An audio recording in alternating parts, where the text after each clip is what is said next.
What's up, it's Gene the Barnabas. This is inGENEious Motivation. How do you stay motivated? That is the biggest question I get from a lot of my friends. Gene, how do you keep making videos? How do you stay motivated to read books? How do you stay motivated to work on your communication skills? Well, the truth is, my friends, it really boils down to two things: your external and internal triggers. Now, what is a trigger? A trigger is anything that causes you to have a certain behavior. So let me explain the difference between an external and an internal trigger, and you will have a better understanding what a trigger is. Now, the last couple of months, I want to help people who want to exercise more. So what did I do? I started a Facebook pedometer challenge.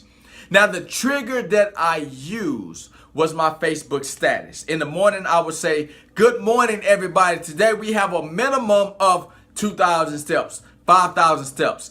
That was an external trigger. And then I would say, at the end of the day, I want you to post your steps.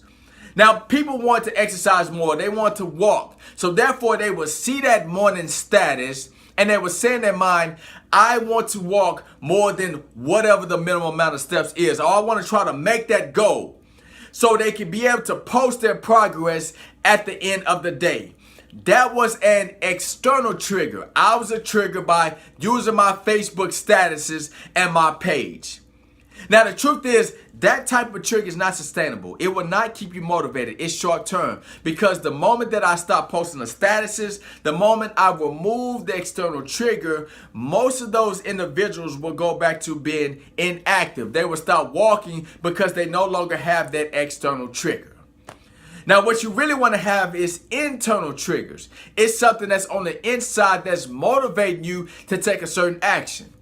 Now, many of you know I grew up in a fatherless home. So therefore, I am internally motivated to be successful so I can help other guys who grew up without fathers. This is just one of my internal triggers. Now, this trigger right here motivates me to wake up early in the morning to work on my communication skills. It motivates me to read books. It motivates me to reach my potential, because when I encounter somebody who grew up without a father, I want to be able to add value to that individual life, no matter if it was a male or a female. So when I go in the juvenile system, what I love about it is anytime I go in there, I have value to add to these guys. Most of these individuals grew up without fathers just like me. Because I am internally motivated to read, because I'm internally motivated to work on my communication skills, because I'm internally motivated to reach my potential, I am able to go in there and communicate with them. I'm able to bring hope to them. I'm able to add value to them, teaching them life skills, teaching them job skills, because I'm internally motivated. So the thought is the trigger. The internal thought of being able to help them is what motivates me, and that is what sustains me. And that's just one of my internal triggers. So if you want to stay motivated, you have to find an internal trigger. It has to be something that you're passionate about. It has to be something that get a emotional reaction from you, whether that's hate, that's anger, whether that's love, whatever it is. It has to be internal, because when you're internally motivated by a trigger, it will allow you to sustain that motivation.